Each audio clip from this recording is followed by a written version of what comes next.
দিতে পারেন, যেখানে রাষ্ট্রপতি কোনো রেফারেন্সই চাননি।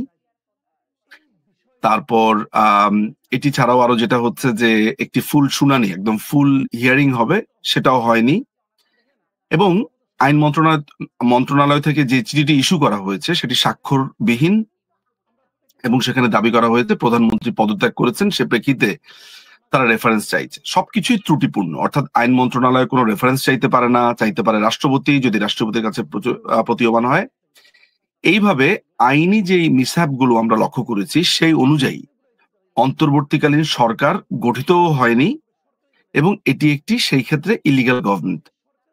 বাংলাদেশের সংবিধানের ৫৭ ধারা অনুযায়ী পরবর্তী ইলেকশন হওয়ার আগ পর্যন্ত যদি পদত্যাগ করেও থাকেন মাননীয় প্রধানমন্ত্রী, যদি আমি তর্কের খাতিরে ধরে নেই, তাহলে পরবর্তী ইলেকশন হওয়ার আগ পর্যন্ত তিনি প্রধানমন্ত্রী থাকবেন, তিনি হস্তান্তর করার আগ পর্যন্ত। তাহলে আমি এতক্ষণ যে কথাগুলো বললাম সেই কথাগুলো সারসংক্ষেপ দাঁড়ায় যে ইউনূস একটি অবৈধ এবং দখলদার টোকাই সরকার। এবং দ্বিতীয়ত যেই নজিরবিহীন ঘটনা, তারপর দুটোকে আপনি মার্চ করতে পারেন, সেটা তারেক রহমানের বিরুদ্ধে নানাবিধ গুরুতর অভিযোগ ছিল।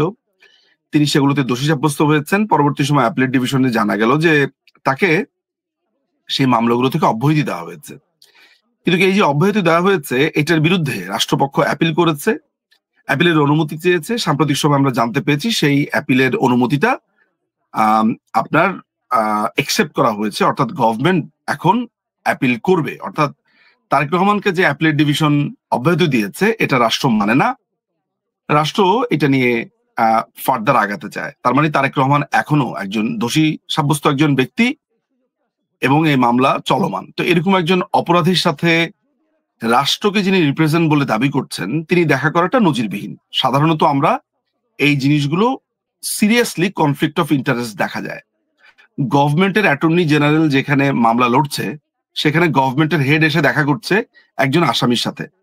সো আইনিভাবে তো এই জিনিসগুলো ভবিষ্যতে ব্যাড প্রেসিডেন্ট বা কালো নজির যেটাকে আমরা বলি, সেটা হয়ে থাকবে। তো প্রথমত আমি আপনার প্রশ্নের খাতিরে আমি যেটা বললাম যে এটা একটা ব্যাড প্রেসিডেন্ট, এটা খুবই উইয়ার্ড আমার জন্য। সেকেন্ড যে ব্যাপারটা আপনি বোধ করি জানতে চাচ্ছেন, মানে যেটার জন্য মানুষ প্রশ্ন করছে যে কি হতে পারে, বা যে আলোচনাগুলো হয়েছে, সেখানে যে আলোচনাগুলো হয়েছে সেটা আমি আপনাকে একটু বলি। আলোচনাগুলোর মধ্যে হয়েছে যে ফেব্রুয়ারিতে একটা ইলেকশন হবে বলে এক ধরনের আলাপ হয়েছে বলে আমরা জানতে পেরেছি। সেইখানে সর্বসম্মতিক্রমে একটা আলোচনা প্রবলভাবে হয়েছে যে আওয়ামী লীগ যদি চলে আসে তাহলে কেউই বাঁচতে পারবে না, এবং এতে করে সব পক্ষই খুব বিপদে পড়ে যাবে। মানে কি ভয়ঙ্কর একটা ব্যাপার যে জাস্ট একটা ইলেকশন করবে লোক দেখানো, সেখানে বিএনপি কে বসিয়ে দেওয়ার একটা, যদি এই কথাগুলো আমাদের সোর্সের যে তথ্যগুলো সেগুলো যদি সত্যি হয়ে থাকে, আর এগুলো যদি সত্যি না হয়ে থাকে, তারপরেও এই আলোচনাতে যে ফেব্রুয়ারি ইস্যুটা এসেছে সেটাও একটা ভয়ঙ্কর একটা ব্যাপার। কারণ এখানে বাংলাদেশ আওয়ামী লীগকে ব্যান করে, বাংলাদেশের সবচেয়ে বৃহত্তম একটা রাজনৈতিক দল, সেখানে ব্যান করে কেউ ইলেকশন করতে চাইছে এবং জোর জবরদস্তি করে তাকে ইলেকশন করতে দেওয়া হবে না। এই পুরো ব্যাপারটা খুবই ফার্সিক্যাল, খুবই পুরো ব্যাপারটা আমার কাছে মনে হয় ফেসিজমের যে ক্লাসিক এক্সাম্পল, সেটাকে আমি বলতে পারি। আমি একটু যদি একটু সম্পূরক প্রশ্ন করে নিতে চাই আপনার কাছে, যেহেতু বৈঠকটি নিয়ে আলোচনা করা হচ্ছে এবং বৈঠকের ভিতরে, কারণ তারা একান্তে অনেক কথা বলেছেন যেটি হয়তো অনেক গণমাধ্যমে আসেওনি। তো সেই প্রেক্ষাপটে আপনার কাছে আমি একটু জানতে চাই যে এই বৈঠকটিতে এক ধরনের বোঝাপড়া, সমন্বয়, যে এনসিপি কে কত আসন দিবে, বিএনপি কত নিবে, এরকম কি কোনো ভাগ বাটোয়ারার বিষয় আছে কিনা? মানে অন্তরালের গল্পটি যদি আপনার কাছে কোনো সোর্স থাকে, তথ্য থাকে, সেটি আমি একটু জেনে নিতে চাই। এই ধরনের কোনো আলোচনা হয়নি, ওইখানে ভাগ বাটোয়ারার প্রসঙ্গটা আসেনি।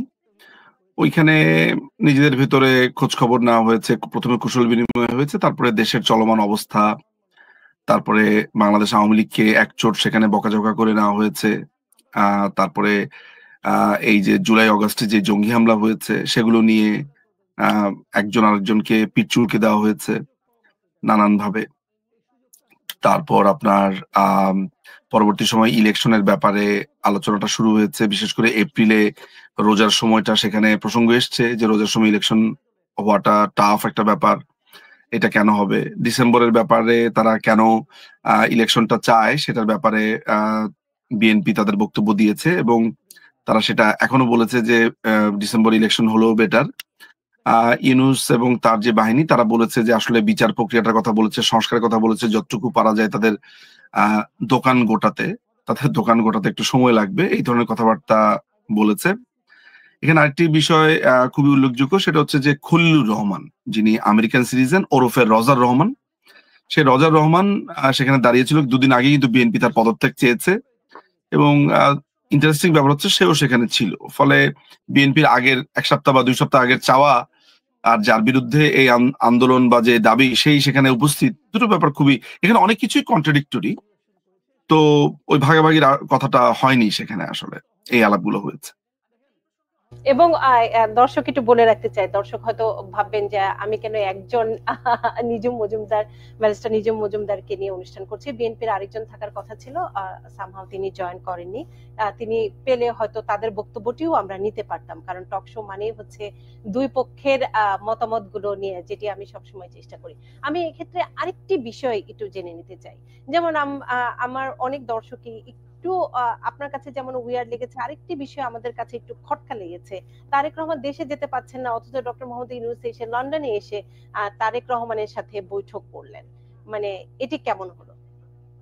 এবং এটি নিয়ে প্রশ্নও করা হয়েছিল যে তারেক রহমান দেশে, তারপরে আমির খসরু সাহেব যদিও বলেছেন তিনি যে কোনো সময়ই যেতে পারেন, সময় মতো তিনি যাবেন দেশে, এরকম একটি উত্তর দিয়েছেন। আপনার কাছে কি উত্তর?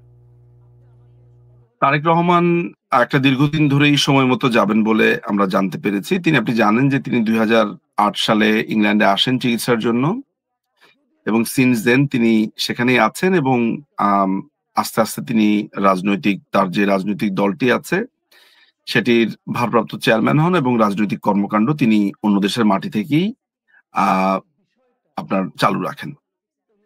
তারেক রহমান দেশে কেন আসছেন না সেটা নিয়ে দু ধরনের বক্তব্য আছে। প্রথম বক্তব্যটা সারফেসের বক্তব্য, যেটা আপনি মাত্র বললেন যে তিনি আসবেন, আর একটু প্রস্তুত হয়ে আসবেন, নানান ধরনের ব্যাপার। আন্ডার দ্য সারফেস বেশ কিছু কথা প্রচলিত আছে, সেটা হচ্ছে তার বেশ কিছু ক্লিয়ারেন্স প্রয়োজন, নানামুখী ক্লিয়ারেন্স। আমার মনে হয়, আমি জানি না, আমি সাধারণত খুবই ওপেনলি বলি, তারপর মনে হয় যে এই পার্টিকুলার ব্যাপারে আমি খুব একটা বেশি মুখ না খুললেও বাংলাদেশে আসলে এক ধরনের কথা রয়েছে যে তার সিকিউরিটি নিয়ে কিছু কনসার্ন আছে। এই ব্যাপারটি তার কাছের মানুষজনদের কাছে শোনা। এছাড়াও আমি গুরুত্বপূর্ণ কিছু জায়গা থেকেও আমি ব্যাপারটা জানি। দ্বিতীয়ত ব্যাপারটা হচ্ছে যে আমেরিকার তরফ থেকে তারেক রহমানের ব্যাপারে একটা বিগ নো আছে। আমেরিকা ছাড়াও আরো কয়েকটি দেশের পক্ষ থেকে তার ব্যাপারে নো রয়েছে। তারেক রহমানের এর ব্যাপারটা যেটা রয়েছে সেটা হচ্ছে যে বেশ কিছু দেশ তাকে তাদের দেশের জন্য খুবই সিকিউরিটি থ্রেট মনে করে এর আগেও সেসব দেশে তিনি নানান ধরনের পরিকল্পনা করেছিলেন এবং তারা এখনো সেই অপরাধগুলোকে ক্ষমা করতে পারেনি এবং তাকে নিয়ে সিরিয়াস কনসার্ন সেই সব দেশগুলোর আছে। এখানে একটি দেশ নয়, আপনি ধরে নিতে পারেন কয়েকটি দেশ এখানে রয়েছে। আমি ঠিক জানি না যে এই ক্রেডিবল থ্রেট গুলো আসলে ঠিক কি ধরনের সিকিউরিটি কনসার্ন মনে করা হতে পারে, তবে এই ব্যাপারগুলো যে এখানে রয়েছে এবং এই ক্লিয়ারেন্স গুলো না হলে তিনি আসতে পারবেন না। এই ক্লিয়ারেন্স গুলো তার প্রয়োজন এবং সিরিয়াসলি প্রয়োজন। আমি যে জিনিসটা বুঝি যে তারেক রহমানের নিজেরও বেশ কিছু দেশের গোয়েন্দা সংস্থার সাথে সরাসরি যোগাযোগ রয়েছে নিয়মিত, এবং এটা আমি নিশ্চিত এই ব্যাপারে। কেমন এটা দীর্ঘ সময় ধরেই রয়েছে, তার সাথে আলোচনার মধ্যে রয়েছে। তো আমার ধারণা, আমার ব্যক্তিগত ধারণা, তারেক রহমান দেশে যাবেন এইসব ক্লিয়ারেন্স গুলো করে। তবে এটা খুবই ইন্টারেস্টিং একটা ব্যাপার যে তার মামলাগুলোকে ঠিক যে পদ্ধতিতে অব্যাহতি দেওয়া হলো, খারিজ করে দেওয়া হলো, এটি খুবই ভয়ঙ্কর বাংলাদেশের আইনি ইতিহাসে। এর থেকে মানে কালো অধ্যায়, কালো নজির আমার মনে হয়। কারণ বিশেষ করে 21 আগস্টের গ্রেনেড হামলাতে তার সম্পৃক্ততা নিয়ে আমার মনে হয়, যদিও এটা আইন আদালতের ব্যাপার, আমি আইন আদালতেই বলছি, একদম নিম্ন আদালতের রায়টা যদি কেউ পড়েন তাহলে বুঝবেন যে এটা আসলে খুবই ভিভিড, আপনি দেখতে পান আর কি, যখন আপনি আলোচনাটা করবেন আপনি দেখতে পাবেন। সো আমার কাছে মনে হয় যে বাংলাদেশের জন্য এটা অশনি সংকেত, যে এই ধরনের একটা হামলার পরেও যে মানুষটাকে অব্যাহতি দেওয়া হয়েছে, তার মানে হচ্ছে যে দি কালচার অফ ইম্পিউনিটি, যেটাকে আমি বলি বিচারহীনতার যেই সংস্কৃতি, সেটা জারি রইল। এবং আজকের এই ইউনুসের এই বৈঠকের মাধ্যমে স্টেট পাওয়ার, যদিও আমি ইউনুসকে একটি দখলদার বাহিনী, টোকাই সর্দার বলে অভিহিত করি, তারপরও সে যেহেতু বাংলাদেশের ফ্ল্যাগ ক্যারি করেছে, আমি মনে করি যে রাষ্ট্রীয়ভাবে এই পুরো প্রক্রিয়াকে, অর্থাৎ যে বিচারহীনতার কালচার যেটাকে আছে, সেটিকে এক ধরনের সাংবিধানিক বৈধতা দেওয়া হলো। লিটারেলি সাংবিধানিক না হলো, কনসেপচুয়ালি। যেমন আমরা দেখেছি যে 1975 সালের 15ই আগস্টের পর ইন্ডেমনিটি অধ্যাদেশের ব্যাপারটাতে কিভাবে আপনার সংসদকে ব্যবহার করে সাংবিধানিকভাবে বৈধতা দেওয়া হয়েছিল তখন। ঠিক একই ব্যাপার আমার কাছে মনে হয় যে একজন অপরাধীকে, একজন সাজাপ্রাপ্ত কয়েদি যিনি দেশে যাননি, তাকে রাষ্ট্রের পক্ষ থেকে এক ধরনের যোগসাযোগ তৈরি করা হলো, এবং ভবিষ্যতে এটি একটি নজির হয়ে থাকবে আর কি। এটা অন্য দল ভবিষ্যতে যখন এই ধরনের চর্চা করতে যাবে, তখন এই দলগুলো যারা আজকে সেটা করলেন, তাদের আসলে সে প্রতিবাদের কোনো স্থান থাকবে না, যদি ভবিষ্যতে এই ধরনের হয়ে থাকে কিছু। যেহেতু আপনাকে আমি আজকে প্রথম পেয়েছি, শুধু বৈঠক নিয়ে আলোচনা করব না, আমি একটু ইতিহাস, সেই সাথে বাংলাদেশের রাজনীতি, গণতন্ত্র সবকিছু নিয়ে আসব, এবং বিশেষ করে আওয়ামী লীগের ভবিষ্যৎ কি সেটিও আপনার কাছ থেকে জেনে নেব। আমি একটু শুরু করতে চাই জুলাইয়ের আন্দোলন থেকে। যেটি বলা হয় যে জামাতে ইসলাম ওতপ্রোতভাবে এটির একদম পিছনে কিংবা সামনে, যেভাবে আমরা ব্যাখ্যা করি না ছিল, এবং সাবেক প্রধানমন্ত্রীও তিনিও বলেছিলেন যে এখানে জামাতে ইনভলভ আছে, তারপরে আমরা এটির প্রমাণও পেয়েছি। কিন্তু সাধারণ মানুষেরও কিন্তু শরিক হয়েছিলেন। তো সেই প্রেক্ষাপটে আমি একটু জানতে চাই যে 15 বছরের শাসন আমলে আপনি যেহেতু আওয়ামী লীগের একজন মুখপাত্রই আমি যদি বলি, তো আপনার দৃষ্টিতে আওয়ামী লীগের সবচেয়ে বেশি দোষ কোথায় ছিল, যে সাধারণ মানুষের মধ্যেও এক ধরনের ক্ষোভ তৈরি হয়েছে বলে আপনি মনে করেন? প্রথমত এটা একটু ক্লিয়ার করে নেওয়া ভালো যে আমি বাংলাদেশ আওয়ামী লীগের মুখপাত্র নই। তবে এটা সত্য কথা, না, এটা অফিসিয়ালি তো আসলে এটা বলা প্রয়োজন, তা না হলে বিভ্রান্তির সুযোগ থেকে যায়। বাট এটা সত্যি কথা যে বাংলাদেশ আওয়ামী লীগের একজন সমর্থক হিসেবে আমরা বেশ কজন, বলা যেতে পারে অনেকগুলো মানুষই ভোকাল। এরকম একটা দুর্যোগপূর্ণ সময়ে হয়তো বা আমাদেরকে মানুষ মনে করে আমরা মুখপাত্রের মতোই বলছি, হুইচ ইজ গুড, বাট তারপরেও অফিসিয়াল অবস্থানটা জেনে নেওয়া ভালো। আচ্ছা, দ্বিতীয়ত আমি আপনাকে একটা তথ্য দেই, এটা আমার জন্য খুবই নতুন অভিজ্ঞতা। 5ই আগস্টের আগে পরে আমি বিভিন্ন রকমের লেখালেখি করেছি যে কি হতে পারে। ওই সময়টাতে আমি পরিষ্কারভাবে বলেছি যে কি কি ঘটনা ঘটেছিল। সেই সময় আমি প্রায় জুলাইয়ের শেষ দিকে এগুলো আমি লিখেছি, এবং কিভাবে কি হয়েছে না হয়েছে তার একটা সিনোপসিস তখন দাঁড় করিয়েছিলাম। কিন্তু এখন যে অবস্থান দাঁড়িয়েছে, আমি মাত্র ভারত থেকে ফিরেছি। আমার এর মধ্যে ভারতে অনেকবার ট্রাভেল হয়েছে এবং আরো ভবিষ্যতে আছে আমার যাওয়া। বিশেষ করে আমার মার চিকিৎসা, তাছাড়া রাজনৈতিক কারণেও আমাকে নিয়মিত সেখানে যেতে হচ্ছে। কেন ভারতের বা ভারতে যাওয়া আসার প্রসঙ্গটি আমি তুলেছি, সেটা হচ্ছে ভারতে আমাদের অনেক রাজনীতিবিদ, আমাদের অনেক কর্তা ব্যক্তিরা সেখানে আছেন, নিরাপদ আশ্রয়ে আছেন। তারা তাদের সিকিউরিটি কনসার্নের কারণে তারা বাংলাদেশে থাকতে পারেননি। ফলে যেটা হয়েছে সেটা হচ্ছে যে আমি একটি বই লিখছি, বইটির নাম হচ্ছে 5ই অগাস্টের নেপথ্যে। আপনার বইটি হচ্ছে ষড়যন্ত্র, ট্যাগলাইন হচ্ছে ষড়যন্ত্র, দলিল ও বিশ্লেষণ।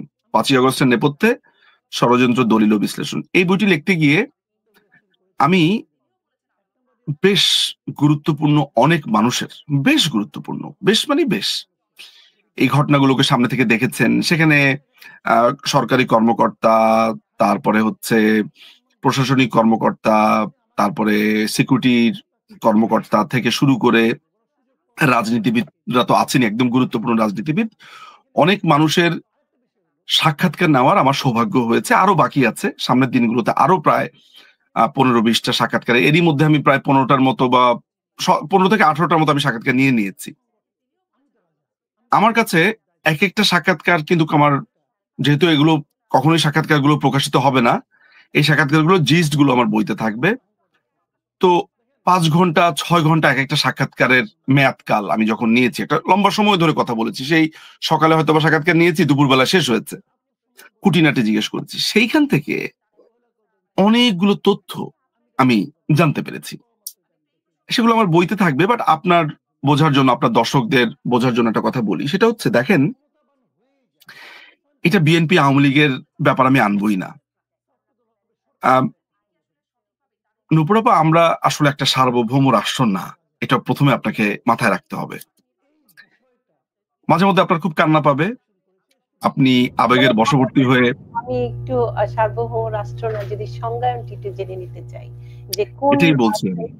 আপনি এটাই আমি বলছি। আমরা কি মনে করি? আমরা মনে করি যে বাংলাদেশ একটি সার্বভৌম রাষ্ট্র, নিজের সিদ্ধান্ত নিজে নিতে পারে। নিজের পররাষ্ট্রনীতি, নিজের ল্যান্ড, নিজের মাটির নিচে খনিজ সম্পদ থেকে শুরু করে পুরো দেশের ব্যাপারে বাংলাদেশ এককভাবে তার সিদ্ধান্ত নিতে পারে। আমি যদি খুবই তাত্ত্বিকভাবে বলি, হয়তোবা পুরো পৃথিবীরই সব রাষ্ট্রের পক্ষ সম্ভব না যে কিছু জিওগ্রাফিক্যাল ব্যাপার স্যাপার আছে, সেগুলো হয়তোবা কন্ট্রোল করা টাফ, কারণ এক দেশ আরেক দেশের উপর নির্ভরশীল। কিন্তু বাংলাদেশের ব্যাপারে এত বেশি শক্তিশালী দেশগুলোর প্রভাব, বিশেষ করে মার্কিন প্রভাব, মার্কিনীরা যদি চায় এই মুহূর্তে কে থাকবে সেটা নির্ধারণ করার, তারা তাদের সর্বোচ্চ চেষ্টাটা করবে। কিন্তু আমরা কেন এই জন্য আমি বলছি বাংলাদেশ সার্বভৌম নয়, কিন্তু যারাই তাদের বিরুদ্ধে ফাইট দিতে যাবে, যারা ফাইট দিতে যাবে, তাদেরকে অত্যন্ত কষ্টকর ভাবে বিদায় নিতে হবে। আমি আমি একটু দ্বিমত পোষণ করে একটু আপনার সাথে আমি একটু তর্ক করতে চাই। সেটিও হচ্ছে, যেহেতু আমি আন্তর্জাতিক সম্পর্কের স্টুডেন্ট, আমি জানি যে সার্বভৌম কিংবা জিও পলিটিক্স গুলো কি কি।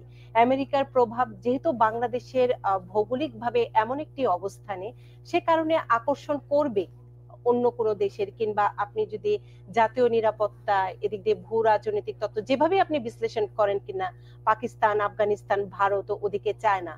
তো সেই প্রেক্ষাপটে আমি তো সরাসরি বলতে পারি না যে বাংলাদেশের সার্বভৌমত্ব নেই কিংবা বাংলাদেশে সার্বভৌম একটি রাষ্ট্র নয়।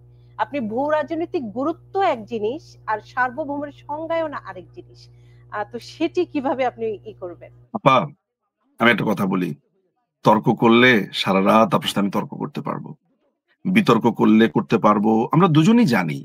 হয়তোবা আপনি হয়তোবা, আমি জানি না মানবেন কিনা, কারণ আমি এতদিন লেখালেখি করতাম, টক শো গুলোতে অ্যাটেন্ড করতাম, এখনো তা করি, বলি।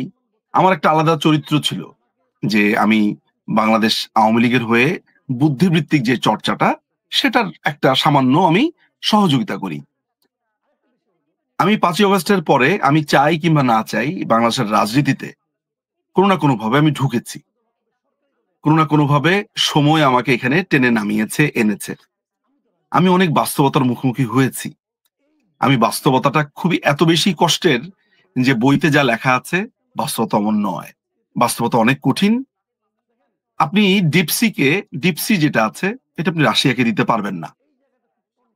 আপনি মংলা পোর্ট, পায়রা বন্দর, বাংলাদেশে ইউরেনিয়ামের একটা মজুদ আছে, এটাও আমি জানি না আপনি জানেন কিনা, এটাও ভবিষ্যতে কার পেটে যাবে, কারা এটা দখল নেবে, বাংলাদেশের গ্যাস, বাংলাদেশের মাটি কিভাবে ব্যবহার করবে, স্ট্র্যাটেজি, পশ্চিমাদের সিকিউরিটির জন্য বাংলাদেশ কিভাবে ব্যবহৃত হবে, এগুলো আপনাকে যখনই প্রেসার দেওয়া হবে, আপনি যদি এগুলো না শোনেন, তাহলে আপনার কপালে নেমে আসবে অনেক দুর্যোগ।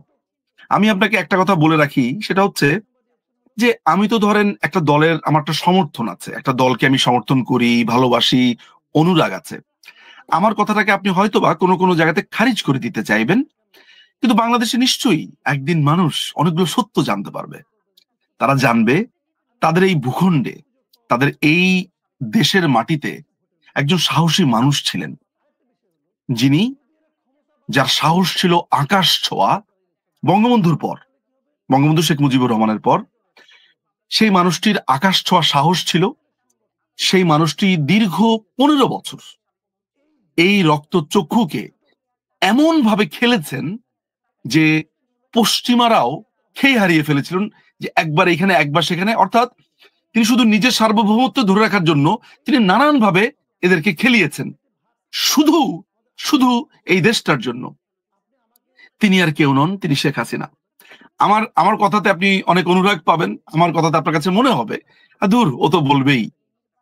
কিন্তু আমি এইসব ব্যাপারে অসম্ভব রকমের অনেস্ট থাকার চেষ্টা করি। আমি যেই তথ্য জানি, বেশি তথ্য না জানলে ভালো হতো আর কি, লাইফে যত কম জানা যায় মাঝে মধ্যে ভালো। আমি যেই তথ্য জানি সেই তথ্য আমি একটুকু বলতে পারি যে মাননীয় প্রধানমন্ত্রী শুধু তার দেশের কারণে, এই দেশের মাটিকে বাঁচাবার জন্য তাকে এই জলাঞ্জলি তাকে দিতে হয়েছে। কিন্তু আপনি এটাও জেনে রাখেন, আমি আপনাকে একটু স্মরণ করিয়ে দিতে চাই লুবুম্বার কথা, কঙ্গোর। আপনি আন্তর্জাতিক বিষয়ের ছাত্রী, আপনাকে আমি মনে করিয়ে দিতে চাই চিলির প্রেসিডেন্ট আলেন্দের কথা, সালভাদর আয়েন্দে। আমরা আলেন্দে বলি, বাট সালভাদর আয়েন্দে, তিনি একজন নির্বাচিত সমাজতান্ত্রিক নেতা। তাকে পিনোশে 2 বছরের মাথাতে তাকে দখল, তার বাসভবন ঘেরাও করে তিনি আত্মহত্যা করেন, যদিও এটাকে আমি খুনি বলবো। এভাবে অসংখ্য নজির রয়েছে। আয়েন্দেকে যখন খুন করে ফেলা হয় 11 সেপ্টেম্বর 1973, তখন বঙ্গবন্ধু এম আর আক্তার মুকুল এবং আমাদের আব্দুল গাফর চৌধুরী ওই গণভবনে ছিলেন, তিনি বসা। একটা এরকম একটা পিস্তলের চিহ্ন করে তিনি তার বুকের বাম পাশে তিনি বলেছিলেন, একটা একটা বুলেট তার দিকে ধেয়ে আসছে। আমি কোট আনকোট রেফার করছি মুজিবের রক্তলাল, এম আর আক্তার মুকুল, এবং 15ই অগস্ট ইতিহাসের রক্ত পলাশ, আব্দুল গাফর চৌধুরীর দুটো গ্রন্থ। যারা পড়েননি তারা দুটো বই পড়ে দেখতে পারেন। এরকম অসংখ্য ঘটনা আছে। আজকে প্রধানমন্ত্রী, আমি আপনাকে বলে দিচ্ছি, প্রধানমন্ত্রী যদি ইউনাইটেড নেশনস এর কথা শুনতেন, প্রধানমন্ত্রী যদি শুধু পিটার হাস যা বলে ওইটা শুনতেন, এখনো তিনি এখনো বাংলাদেশের প্রধানমন্ত্রী, এখনো আছেন, কিন্তু তিনি এই ক্ষমতার এই চেয়ারে থাকতেন। আমি আপনাকে এটা বল, আজকে আমার এই কথাটাকে যেইভাবে আপনার মনে হোক না কেন, আমার ভেতরটা মাঝে মধ্যে চুরমার হয়ে যায় এইটার জন্য। নট আওয়ামী লীগের আলাদা ব্যাপার, আমার দল, কিন্তু কোন দল অপারেট করতে পারবে না। এই যে আপনার ইউনুস হচ্ছে একটা কমপ্লিটলি একটা আমেরিকার কেয়ারটেকার। আপনার ভালো লাগুক কিংবা না লাগুক, বিএনপিকেও সমঝোতা করেই আসতে হবে।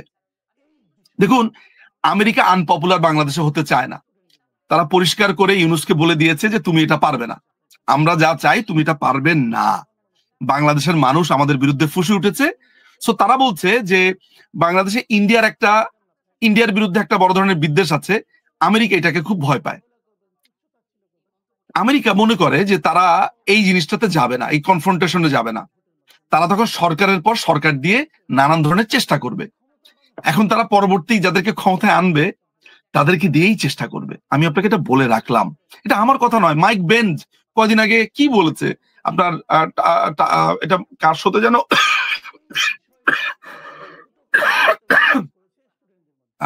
টাকারসনের শোতে বলেছে, মাইক বেঞ্জ বলেছে, একজন কর্মকর্তা হোয়াইট হাউসের। সো এই পুরো ব্যাপারটা নির্ভর করছে বিশেষ করে মার্কিন বলয় কি ভাবছে।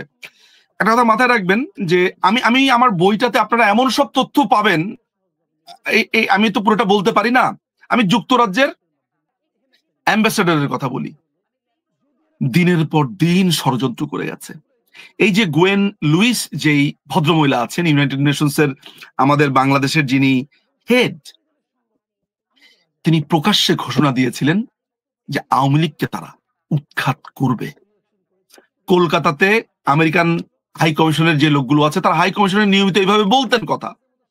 আমাদের কাছে প্রমাণ আছে। আপনি জানেন যে পিটার হাস অনেকটা সিআইএর কাভার হিসেবে কাজ করেছে। ডোনাল্ড লু ঠিক যেই পদ্ধতিতে ইমরান খানকে ক্ষমতাচ্যুত করেছে, বাংলাদেশকে ক্ষমতাচ্যুত করতে তার অনেক দেরি হয়েছে, কিন্তু করেছে। সো আলটিমেটলি যেটা হয়েছে, তার মানে আপনি যদি আপনার কথার যদি আমি সারাংশ উপসংহার ধরি, এটি পুরোপুরি আমেরিকার একটি, আমি বলবো আমেরিকা ইউনাইটেড নেশনস, এখানে ইউনাইটেড নেশনসে খুবই কার্যকরী ভূমিকা যে রেখেছে সে হচ্ছে ভলকার টুর্ক। তারপরে হচ্ছে যে আপনার ব্রিটেনের যেই অ্যাম্বাসেডর আছে রবার্টসন, এরপরে সারাকু, তারপরে এখানে টার্কি এখানে ওতপ্রোতভাবে জড়িত ছিল।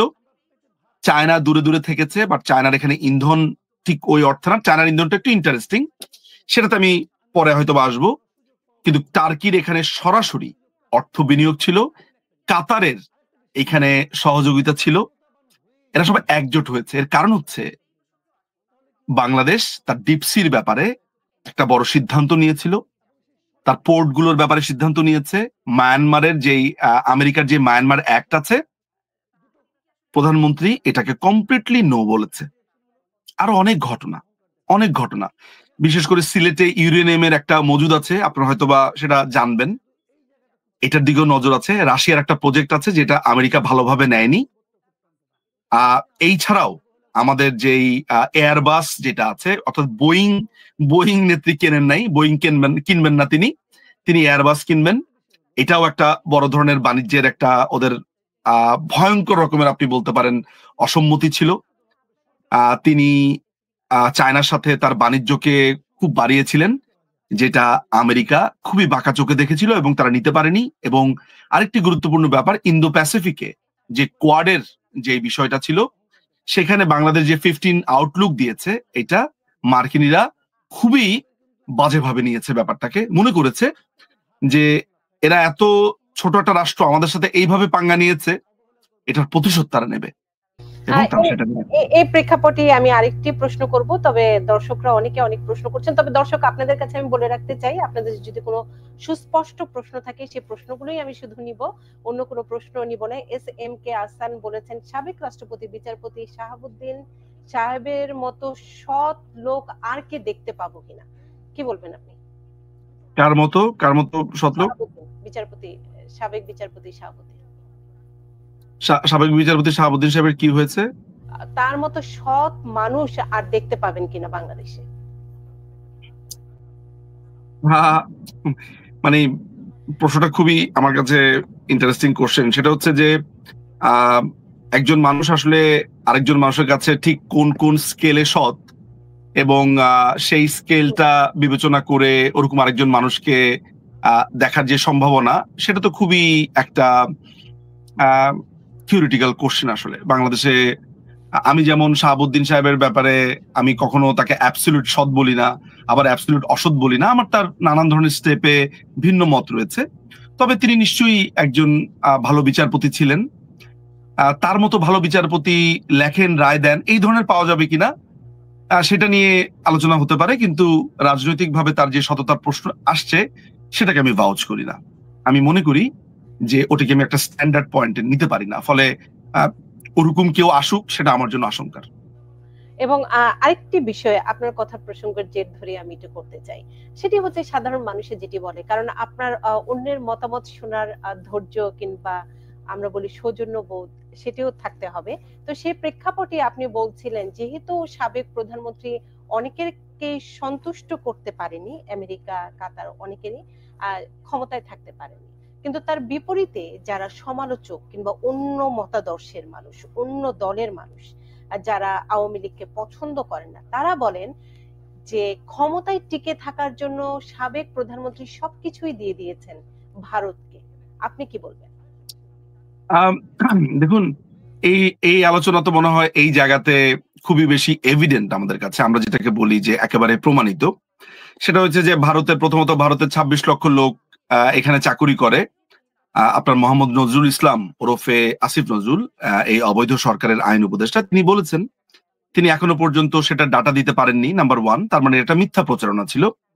বলা হয়েছে যে ভারতের সাথে বাংলাদেশ আওয়ামী লীগ অনেক অবৈধ চুক্তি করেছে, সেগুলো ক্ষমতায় গেলে বাতিল করবে। আজ পর্যন্ত এখনো পর্যন্ত কোনো চুক্তি বাতিল হয়েছে বলে আপনি নিশ্চয়ই শোনেননি। আপনি আরো এগুলো ভালো জানবেন, কারণ এক্স্যাক্টলি আপনি এই এরিয়ারই ছাত্রী আসলে। ফলে আপনিও এটা কখনো শুনতে পাননি। এমনকি আদানি নিয়ে কি ধরনের কথাবার্তা বলা হয়েছে, সরকারকে কিভাবে সেই সময় আপনার নানান রকমের অভিধায় অভিযুক্ত করা হয়েছে, এখন হাইকোর্টই রায় দিয়ে দিয়েছে বা অপিনিয়ন দিয়েছে যে আদানির সাথে চুক্তি ভ্যালিড ছিল, কোনো সমস্যা নেই। তারপরে অনেক অবৈধ চুক্তির কথা বলা হয়েছে, সেগুলোকে বাতিল করা হবে, কোনো চুক্তি বাতিল হয়নি। ফলে যেই কথাগুলো যে ভারত বিদ্বেষী বা ভারত বিদ্বেষী ব্লককে খুশি করবার জন্য যে চটকদার কথা বলা হয়েছিল, সেগুলোর একটাও তো আপনারা দেখতে পাচ্ছেন না। কার্যত আমরা কি দেখলাম? আমরা দেখলাম যে ভারতের মাটি ব্যবহার করে বাংলাদেশের গার্মেন্ট শিল্প আপনার প্রায় মাসেই সম্ভবত ডেলিভারি কস্ট হিসেবে প্রায় 4,000 কোটি টাকা বাঁচাতে পারতো, প্রায় হাফ বিলিয়ন ডলার। সো এইটা কিন্তু আমরা কেউ জানতাম না। সবারই ধারণা ছিল যে ভারত মনে হয় বাংলাদেশ থেকে সবকিছু নিয়ে গেছে, কিন্তু আমরা পরে জানতে পারলাম যে বাংলাদেশ ট্রান্সশিপমেন্ট সুবিধা পেত। আমরা এটাও জানতে পারতাম যে বাংলাদেশ এক ধরনের ব্যবসায়িক সুবিধা পেত। এত কিছু যে পেত বাংলাদেশ, এবং বাংলাদেশ সিকিউরিটি কনসার্ন থেকে শুরু করে ভারত বাংলাদেশকে নানান ধরনের বিজনেসের ক্ষেত্রে থার্ড পার্টিকে ভারত কিভাবে আপনার হেল্প করতো, বাংলাদেশের পক্ষে ওকালতি করতো যে বাংলাদেশ যাতে ওই শিপমেন্টটা পায়, বাংলাদেশ যাতে এটা করতে পারে, সেই ব্যাপারে ভারত কিভাবে সাহায্য করতো, আমরা সেগুলো দেখতে পেয়েছি। আপনি এখনো পর্যন্ত কি দেখতে পেয়েছেন যে এমন একটি চুক্তি বা এমন একটি এমওইউ যেটাকে বাতিল করতে পেরেছে এই অবৈধ টোকাই জঙ্গিরা? করতে পারেনি। এবং আপনি ভিন্ন মতের কথা বলছেন। সকালবেলাতে আমি সন্ধ্যাবেলা থেকেই টকশো শুরু হতো বাংলাদেশে, সেখানে আওয়ামী লীগকে নিয়ে কি বলা হতো you know it very well. Asif নজরুলের মতো লোক, গোলাম মাওলা রনি, তারা টিকে ছিলেন, তাদেরকে গ্রেফতার করা হয়েছিল কখনো? তারপর যারা যারা সরকারের সমালোচনা করতো, আপনার নুরুল হক নুরু কি বলতো সরকারকে নিয়ে, তারপর অনেক অনেক মানুষ বলতেন। তো আজকে তারা যা করেছে, জয় বাংলা শব্দটা বলা যায় না, আওয়ামী লীগের পক্ষে বলা যায় না। আপনাদের যে সাংবাদিক বন্ধুরা রয়েছে তাদের প্রায় 400-500 লোকের অ্যাক্রিডিটেশন কার্ড বাতিল করে দেওয়া হয়েছে। সেনাবাহিনীর যে বিভিন্ন, আমি একজন জেনারেলের সাথে, এবার একজন মেজর জেনারেলের সাথে আমি এবার কলকাতাতে মিট করেছি। আমি তার নাম বলবো না, তিনি কোথায় ছিলেন তাও বলবো না। তিনি আজকে থেকে 2-3 বছর আগে রিটায়ার করেছেন। তার নামে মামলা হয়েছে, গুমের মামলা হয়েছে। তিনি আপনার একটি গুরুত্বপূর্ণ পদে ছিলেন, কোনো দলও করেন না, কিছুই করেন না। বেচারার এই অবস্থা, বাচ্চা কাচ্চা ফেলে তিনি একাকী জীবন যাপন করছেন। অনেক অনেক মানুষ আছে। সো এই যে ঘটনাগুলো, যে নজির তৈরি করা হয়েছে, ভবিষ্যতে কি তারা স্ট্যান্ডিংটা রাখবে যে যদি বাংলাদেশ আওয়ামী লীগ সেম জিনিসটা অ্যাপ্লাই করে? যদিও বাংলাদেশ আওয়ামী লীগ সেটা করবে না, কারণ মাননীয় প্রধানমন্ত্রী নানানভাবে বক্তব্যে বলেছেন, এবং আমার সাথে ব্যক্তিগত আলাপনেও তিনি পরিষ্কার করে বলেছেন যে এই যে গুজব রটানো হচ্ছে যে বাংলাদেশ আওয়ামী লীগ ক্ষমতায় আসলে গণহত্যা করবে, প্রতিশোধ নেবে, কিছুই না। বাংলাদেশ আওয়ামী লীগ কার উপরে প্রতিশোধ নেবে? এই ছাত্রছাত্রী যাদেরকে ভুল বুঝিয়ে রাজপথে আনা হলো, নেভার। বাংলাদেশ আওয়ামী লীগ যেটা করবে, যে বাংলাদেশ আওয়ামী লীগ একটি ম্যাজিক্যাল আওয়ামী লীগে পরিণত হতে চায়, যেই ম্যাজিক্যাল আওয়ামী লীগ মেহনতি মানুষের কথা বলবে, একজন শ্রমিক এবং কৃষকের দিকে নজর দেবে, একজন কৃষক যাতে সংসদে এসে তার কথা বলতে পারেন সেই ব্যবস্থা করবে, একজন ছাত্রছাত্রী যারা তাদের তাদের ক্ষোভের কথা বলতে পারবে, তাদের প্রাপ্তি অপ্রাপ্তির কথা বলতে পারবে। বাংলাদেশ আওয়ামী লীগ ঠিক এমন একটি আওয়ামী লীগ হবে যেখানে বুর্জোয়া বা ক্যাপিটালিস্টদের একটা হাব এই বাংলাদেশ আওয়ামী লীগ হবে না। বাংলাদেশ আওয়ামী লীগ হবে শ্রমিক জনতার আওয়ামী লীগ। যদিও যিনি শ্রমিক তিনি জনতা, জনতার মধ্য থেকে শ্রমিক, সুতরাং সেটা যদি আমি আলাদা না করি, তাহলে আমি বলবো মেহনতি মানুষ যারা কায়িক পরিশ্রম করে, যারা উদয় অস্ত পরিশ্রম করেন, এই দেশটা, এই মুঠিবদ্ধ হাত তাদের হবে। I may be sound more communist, but Bangladesh Awami League is a socialist party, is a kind of, কারণ আমাদের 4টা কাইন্ড অফ বলেছি যে আমাদের 4টা মূলনীতির মধ্যে একটা তো সোশ্যালিজম, অর্থাৎ কি সবার সমান অধিকার।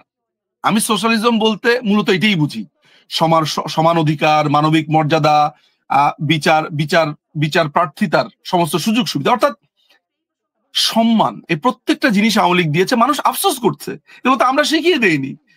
মানুষ বলছে যে আগেই ভালো ছিলাম। আপনি দেখেন যে কদিন আগে কি বলেছে, এখন কি বলছে।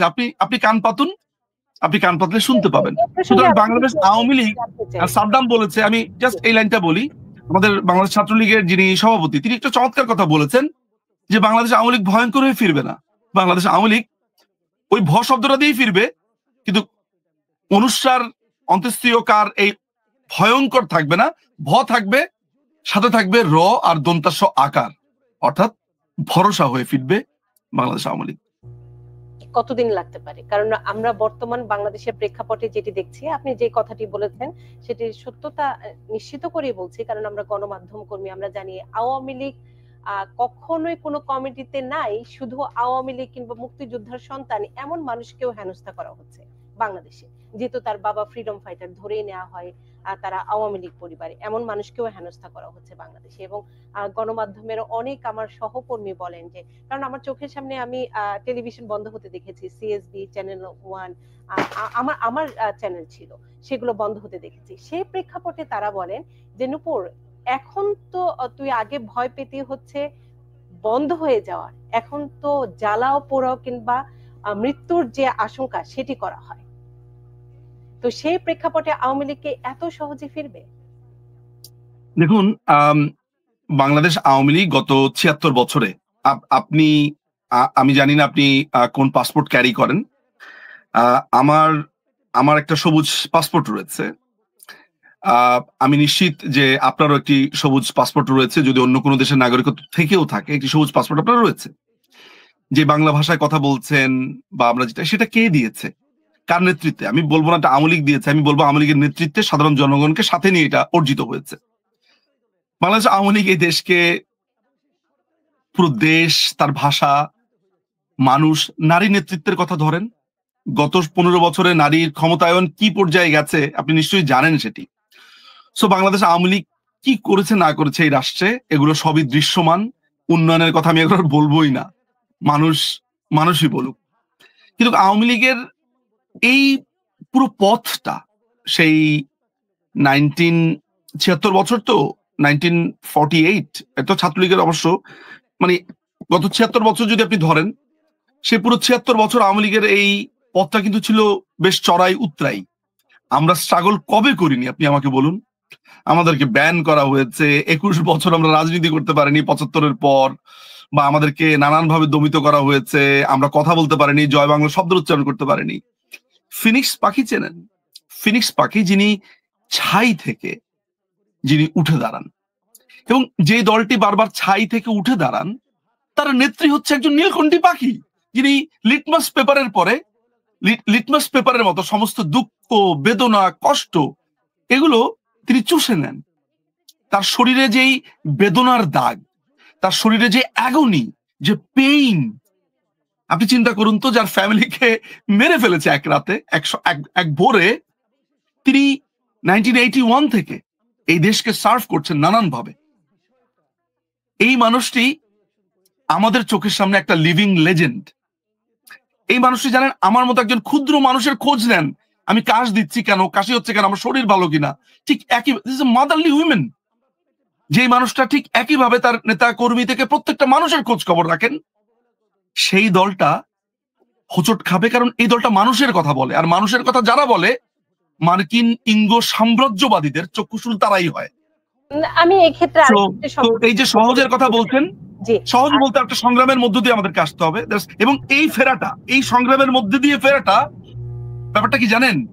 ওই মাকসুদ ভাইয়ের একটা গান আছে, ফিডব্যাকে গিয়েছি, আগুনে পুড়েছি দুযুগ ধরে, এদেশ আমার দেশ, এদেশ আমার বাংলাদেশ।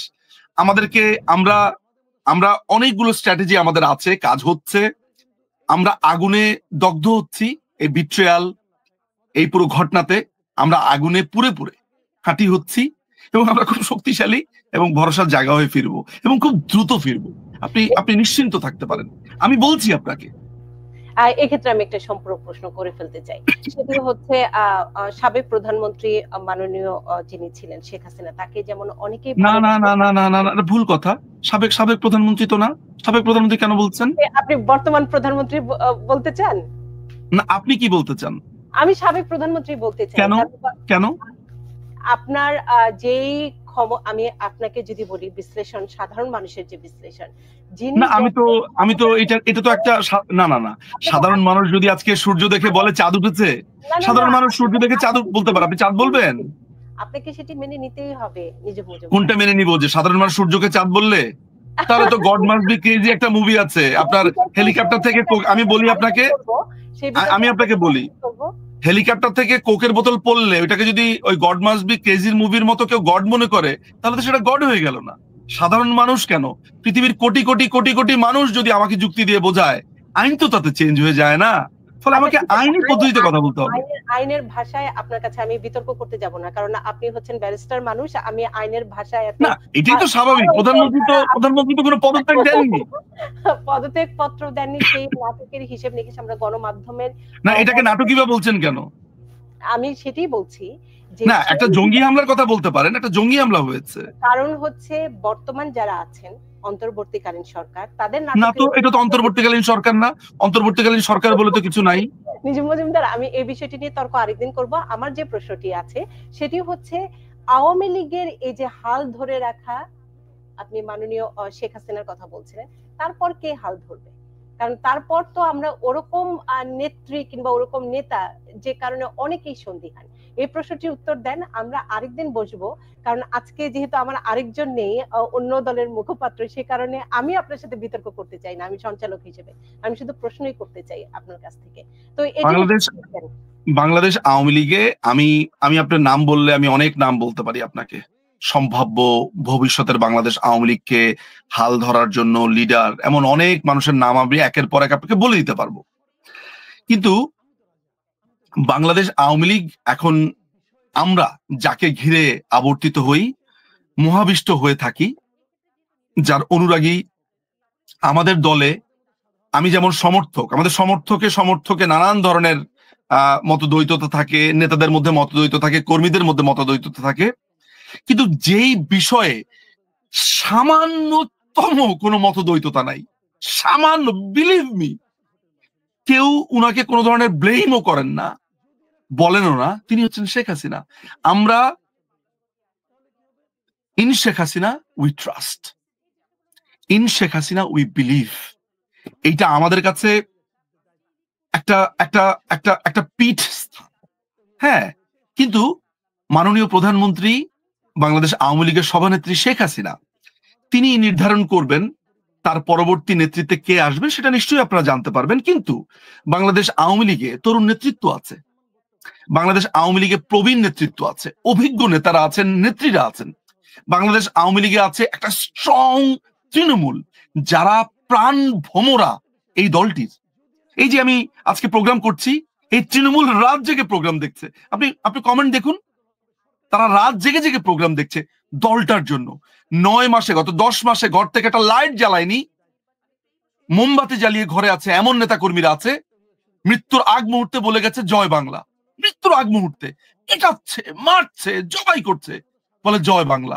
এই দলকে আপনি নির্মূল করবেন কিভাবে? আপনাকে আমি একটা গল্প বলি, সেটা হচ্ছে বাতিস্তা, তার অত্যাচারে ফিদেল কাস্ট্রো, তারা গেরিলা ওয়ারফেয়ার করছে, এক সময় তারা ফিদেল কাস্ট্রোকে চেনে না আসলে চেহারাতে। ফিদেল কাস্ট্রো একদিন ধরা পড়লেন বাতিস্তার সৈনিকদের কাছে, কিউবার যুদ্ধের কথা বলছি, কিউবার গেরিলা কথা বলছি। তো ফিদেল কাস্ট্রো, যাকে তারা এত বছর ধরে খুঁজছে, তাকেই পেয়ে গেল পাকিস্তান লোকেরা। তাকে, কিন্তু তারা বুঝতে পারেনি তারা ফিদেলকে ধরেছে, কারণ ফিদেলের চেহারা কেউ জানে না। তো যেই ভদ্রলোক, যে সিকিউরিটি অফিসার, যিনি সারিবদ্ধভাবে দাঁড় করিয়ে ফিদেল সহ তার সহযোগীদেরকে গুলি করে মারবে, তখন সেই সিকিউরিটি অফিসার হঠাৎ করে বললো যে, থাক, মেরো না, একে বন্দি করে রাখো। সৈনিকরা বলল যে, স্যার, এই ফিদেল ক্যাস্ট্রোর মতো একটা বদমাইশের দল বল, ওরা ভেবেছে ফিদেল ক্যাস্ট্রো সহযোগী, এদেরকে মারবেন না, এদেরকে ছেড়ে দেবেন এইভাবে। তখন তিনি বলেছেন, সে সিকিউরিটি অফিসার, যে বিশ্বাসকে হত্যা করা যায় না, এই 3 জনকে মারবে, লাভ কি? বিশ্বাস, আদর্শ তো শেষ হবে না। পরবর্তী সময় তিনি, ফিদেল যখন রাষ্ট্র জয় করে ফিরেছেন বিপ্লবের পর, তখন তাকেই প্রধান সিকিউরিটি অফিসার বানিয়েছিলেন সে ভদ্রলোককে খুঁজে, সেটা আরেক কাহিনী। আমি যে কথাটা বলতে চাই, যে বাংলাদেশ আওয়ামী লীগ ঠিক এমন, আপনি আমাকে মেরে ফেলতে পারেন, আমার বাবা আওয়ামী লীগ করেছে, আমার দাদা আওয়ামী লীগ করেছে, আমি আওয়ামী লীগ করেছি, আমি আর অন্য কিছু শুনতে চাই না। আমার জীবনের চ্যাপ্টার একটাই, আমার সংসার নেই, আমার কিচ্ছুর দিকে আমার মনোযোগ নেই, আমার ওকালতি থেকে শুরু করে আমি সমস্ত কিছু থেকে, মানে সমস্ত কিছু আমার জীবন শেষ হয়ে গেছে। কিন্তু আমার জীবনের একটাই লক্ষ্য, যে এই অবৈধ ইউনুসকে উৎখাত করা এবং মাননীয় প্রধানমন্ত্রীকে সসম্মানে দেশে ফেরত আনা। এটা বোধ করি সমস্ত নেতা কর্মীর। আমি আমার জীবন উৎসর্গ করেছি এই দলটির জন্য, করবো, আমৃত্যু করে যাবো, দ্যাটস ইট। আমার কিন্তু কোনো চাওয়া পাওয়া নেই, কিছু চাওয়া পাওয়া নেই, এরকম অসংখ্য কর্মী, তাই সেই দলটি ফিরবে না, সেটি স্বীকার করতেই হবে। আওয়ামী লীগের আদর্শ কিংবা আওয়ামী লীগ একদিনের গজিয়ে ওঠা কোনো দল নয়। আওয়ামী লীগ হচ্ছে বাংলাদেশের জন্মের সাথে ওতপ্রোতভাবে জড়িয়ে আছে, জন্মের আগে থেকেই বাংলাদেশের জন্মের যে ইতিহাস, সমস্ত কিছু আওয়ামী লীগের ইতিহাস, সেই বিষয়টি নিয়ে আমরা আলোচনা করব। তবে একটি দুটি প্রশ্ন নেই, সেটি হচ্ছে পীরজাদা মেহেদী হাসান প্রশ্ন করেছেন, কি ভুলের কারণে এভাবে আওয়ামী লীগের সবাইকে পালিয়ে যেতে বাধ্য হলো? প্রথমত বাংলাদেশ আওয়ামী লীগের এই পালিয়ে শব্দটা আমি আসলে ভুল আছে, ভুল নিয়ে আমি আলাপ করব অবশ্যই, কিন্তু পালিয়ে গেছে না। মাননীয় প্রধানমন্ত্রী শেখ হাসিনাকে নিরাপত্তার কারণে একটি স্থান থেকে আরেকটি স্থানে রাখা হয়েছে, এটি হচ্ছে অবস্থান। তিনি পালিয়ে যাননি, তাকে বাংলাদেশ সেনাবাহিনী এবং বাংলাদেশ বিমান বাহিনীর তাকে জাতীয় রাষ্ট্র পতাকাবাহী বিমানে করে বাংলাদেশের সশস্ত্র বাহিনী যারা বর্তমানে প্রধান রয়েছেন তাদের নেতৃত্বেই তাকে একটি নিরাপদ স্থানে রাখা হয়েছে। তিনি বাংলাদেশে থাকতে চেয়েছেন। তিনি ওই মোমেন্ট যদি আপনি শুনতে চান, আমার যে রেফারেন্স গুলোতে আমি নাম হয়তো বলতে পারবো না, মাননীয় প্রধানমন্ত্রী বলেছে যে তিনি টুঙ্গিপাড়াতে যেতে চান, তিনি বাংলাদেশে যেতে চান, তিনি বাংলাদেশে কোথাও যাবেন না। তাকে ছোট আপা আপনার নানানভাবে রিকোয়েস্ট করেছেন, আমাদের সজীব ওয়াজেদ জয় তিনি রিকোয়েস্ট করেছেন, এবং এক পর্যায়ে প্রশাসনের লোকেরা তার হাতে পায়ে ধরেছেন যে স্যার প্লিজ আপনার নিরাপত্তা খুবই বাজে অবস্থার মধ্যে আছে এই মুহূর্তে, আমরা আপনাকে একটা নিরাপদ স্থানে সরিয়ে নিতে চাই। এরপরে তিনি একটি নিরাপদ স্থানে তাকে সরানো হয়েছে। তো পালানো যেটাকে আমরা বলি বা পালানো যে ব্যাপারগুলো সেইটা আসলে যায় না, কিন্তু আমাদের ভুল আছে, ভুল হয়েছে। যেমন আমরা এই পুরো যে জঙ্গি হামলার এই সময়কালটাতে, সেখানে আমার কাছে মনে হয়েছে যে বাংলাদেশ আওয়ামী লীগের নেতা কর্মীরা রাজপথে যদি থাকতে পারতো, এবং সেটা লক্ষ লক্ষ কর্মীরা থাকলে আজকে এটা হতো না। ছাত্রদের এই যে পুরো দাবি এবং এই আদালতের এই ব্যাপারগুলো, এই ব্যাপারটা আরো মনে হয় নানানভাবে ডিল করা যেতে পারতো বলে আমার কাছে মনে হয়। আমি সেটা পুরোটাতে আমি যেতে চাই না। আমার কাছে মনে হয় এখানে কাদের স্ট্র্যাটেজি, আমি রাজনীতিবিদদের থেকে বাদ দেওয়া, আমার কাছে মনে হয় প্রশাসনিক কোনো জটিলতা ছিল কিনা, আদালতের কোন রকমের ব্যাপার স্যাপার ছিল কিনা, সেগুলো একটু দেখার বিষয় আছে।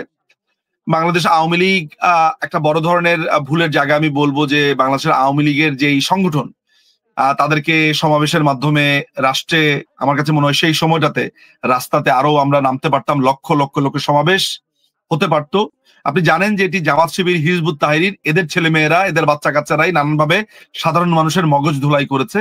এই সাধারণ মানুষ এখন কিন্তু বুঝতে পারছে, ফলে এই ভুলগুলো আমাদের আছে। বিশেষ করে সাধারণ মানুষকে রাস্তায় নামানো, আমাদের নেতা কর্মীদেরকে রাস্তায় নামানো, ছাত্রদের সাথে আলোচনার যে স্ট্র্যাটেজি সেটি, এবং এই পুরো বিষয়টা অ্যাড্রেস করবার যে পদ্ধতি, সেইখানে ডিফারেন্ট ওয়েতে ভাবা যেতে পারতো। এই জায়গাগুলোকে আমার ভুল বলে মনে হয়েছে।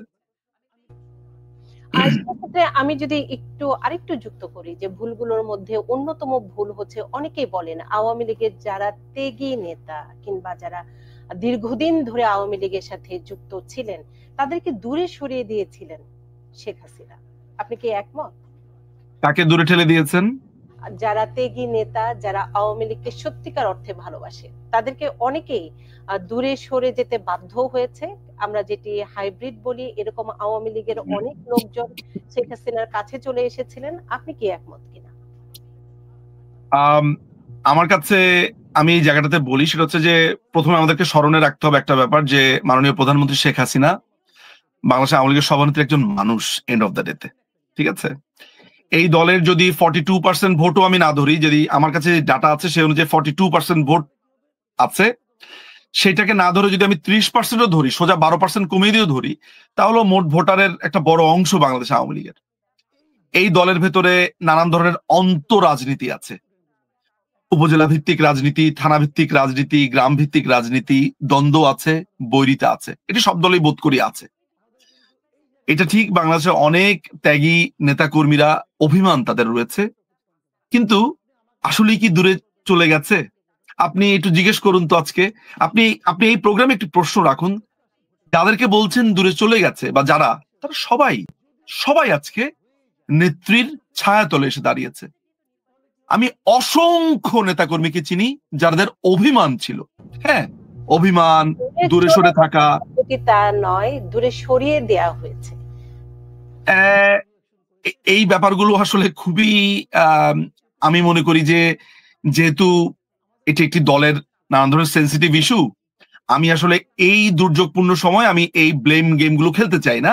আমরা আমাদের নিজস্ব ফোরামে এগুলো আলোচনা করি, কিন্তু পাবলিকলি আমি এই ব্যাপারগুলো করতে খুব অস্বস্তি বোধ করি। কারণ দেখেন, আমার একজন তৃণমূলের নেতা বা আমার একজন তৃণমূলের ছেলে বা মেয়ে কর্মী, তারা আমার ভাই বা বোন। আমার ভাই বোনের সাথে আমি ব্যাকডোরে এই ব্যাপারগুলো নিয়ে আলাপ করি, আমি সামনাসামনি আমি এটা নিয়ে আলাপ করি না। এই কারণে করি না, কারণ এতে দলের মধ্যে এগুলো নিয়ে অহেতুক আলোচনা হয়, সেটার প্রয়োজন এই মুহূর্তে নেই। আমি স্ট্র্যাটেজিগত কারণে এই প্রশ্নটি এড়িয়ে যাচ্ছি। তবে এইটা আপনি জেনে রাখুন যে আমাদের মধ্যে আর কোনো ধরনের দ্বন্দ্ব নেই। যার সাথে যার দ্বন্দ্ব ছিল এগুলো সব মিটে গেছে। এখন সবার লক্ষ্য একটা, মাননীয় প্রধানমন্ত্রী শেখ হাসিনাকে দেশে সসম্মানে ফিরিয়ে আনা। বাংলাদেশ আওয়ামী লীগ তার মাথা উঁচু করে রাজনীতি করবে, এটাই আমাদের একমাত্র। ফলে যে দ্বন্দ্বের কথা বলছেন, দূরে সরিয়ে দেওয়ার কথা বলছেন, এগুলো যদি হয়েও থাকে, এখন আর নেই। এখন যেহেতু আর নেই, ফলে এই ব্যাপারটা নিয়ে আমি আর আলোচনা করতে চাই না। আমি আর একটি দুটি প্রশ্ন নিতে চাই। মোহাম্মদ ইকবাল প্রশ্ন করেছেন, শেখ হাসিনা 6 জুলাই দেশ ছেড়ে চলে যাওয়ার পরে অনেক পুলিশ হত্যা করা হয়েছে, আওয়ামী লীগের নেতা কর্মীদের হত্যা করা হয়েছে, এর দায়ভার আসলে কে নেবে? তখন তো শেখ হাসিনা ছিলেন না।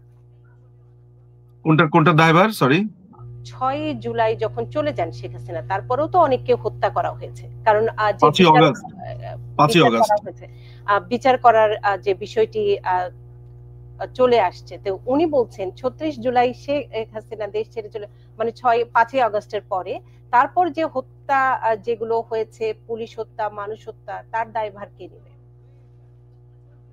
শুধু 5ই আগস্টের পর থেকে কেন, এই শুরু থেকেই যে হত্যাকাণ্ড হয়েছে সেগুলো দায়ভার ইউনূস, গং, জামাত শিবির, হিজবুত তাহরীর এদেরকে নিতে হবে। ওরা প্রকাশ্যে স্বীকার করেছে যে আমরা যদি এরকম আগুন না লাগাতাম, আমরা যদি মেট্রো রেল ধ্বংস না করতাম, আমরা যদি পুলিশে না মারতাম, তাহলে কি আমরা বিপ্লব করতে পারতাম? তারপরে আপনার এনায়েতপুরে, সিরাজগঞ্জের এনায়েতপুরে যে এই 13 জন পুলিশ অফিসারকে হত্যা করা হয়েছে, সেখানকার মানুষ এসে পরিষ্কার ভাবে বলছে যে আমি হত্যা করেছি, ওই যিনি করছেন তিনি। তারপরে সজল মিয়া নামে এক লোক বলছে আমিই সেই লোক যে বিটিভি ভবনে আগুন লাগিয়েছি। তারপর আমতারেক নামে একটা ছেলে আছে, সে আমতারেক বলছে একটা লাঠি হাতে নিয়ে যে বিটিভি ভবনে কিভাবে আগুন লাগিয়েছি সেটা সে ভিভিড বর্ণনা দিচ্ছে। তো অপরাধীরা প্রকাশ্যে স্বীকার করছে তারা খুন করেছে, আগুন লাগিয়েছে, হত্যা, লুটপাট, ধর্ষণ এগুলোর সাথে জড়িত ছিল। তো পারপিট্রেটররা যখন এটা স্বীকার করছে, সেখানে তাদের বিরুদ্ধে কি মামলা হয়েছে? উল্টা বিচার হচ্ছে মাননীয় প্রধানমন্ত্রী শেখ হাসিনার এক কথিত ট্রাইবাল বানিয়েছে রাজাকার তাজুল ইসলামকে দিয়ে প্রতিশোধ, এবং তারা প্রকাশ্যে সেই বিচারের সময় বলছে এইটা শুধু প্রতিশোধের বিচারই না, এটা ন্যায় বিচারও বটে, অর্থাৎ প্রতিশোধের বিচার করছে। সুতরাং এখন প্রকাশ্যে যদি আমি ঘোষণা দেই যে আমি খুন করেছি, এরপরে যদি আপনি বিচার আরেকজনের করেন, ব্যাপারটা যেরকম হাস্যকর হয়ে যাবে, এখন ওই ব্যাপারটা এরকম হাস্যকর, তাই না? তো সবগুলো হত্যাকাণ্ডের দায়ী ইউনূসকে নিতে হবে, ইউনূসের এই পুরো দলবলকে নিতে হবে, এবং যারা যারা জড়িত ছিল এই সমন্বয়ক নামের যারা আছে তাদেরকে নিতে হবে। হাসান বলেছেন, দলের পুনর্গঠনে আওয়ামী লীগকে আবার 15 বছর ক্ষমতার বাইরে থাকা উচিত বলে মনে করেন কিনা? আমি এটার ব্যাপারে কোনো মন্তব্য করবো না। এটা মাননীয় প্রধানমন্ত্রী তিনি আছেন, তিনি এই দলের ব্যাপারে সিদ্ধান্ত নেবেন। আমি এ ব্যাপারে আমার কাজ একটাই, এই দলের কর্মী আমি। আমাকে নেত্রী যা নির্দেশ দিবেন, আমাকে নেত্রী যা বলেছেন, আমাকে দায়িত্ব দিয়েছেন, যা দিয়েছেন, আমি সেগুলো মাথা নিচু করে পালন করতে থাকি। এটাই আমার কাজ, আমার আনুগত্য ওই পার্টিকুলার দলের প্রতি। আমি দলের এইসব নিয়ে প্রকাশ্যে আলাপ করতে চাই না।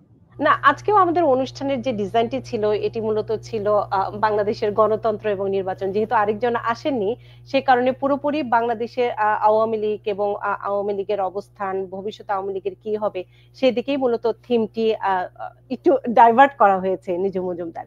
কারণ হচ্ছে আরেকজন ছাড়া তো আমি বিএনপির প্রসঙ্গ নিয়ে আলোচনা করতে পারি না।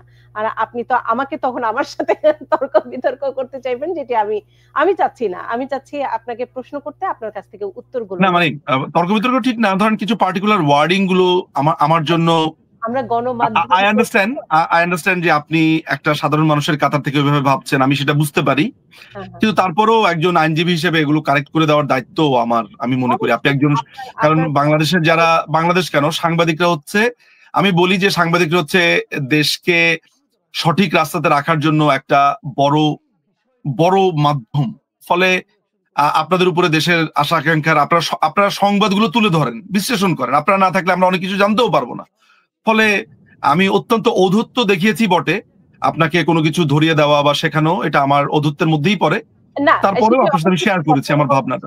সেই ভাবনাটির আলোকে আমি প্রশ্নটি করতে চাই। আমার কাজ হচ্ছে প্রশ্ন করা, সেহেতু আপনার কাছে আমি নিতে চাই।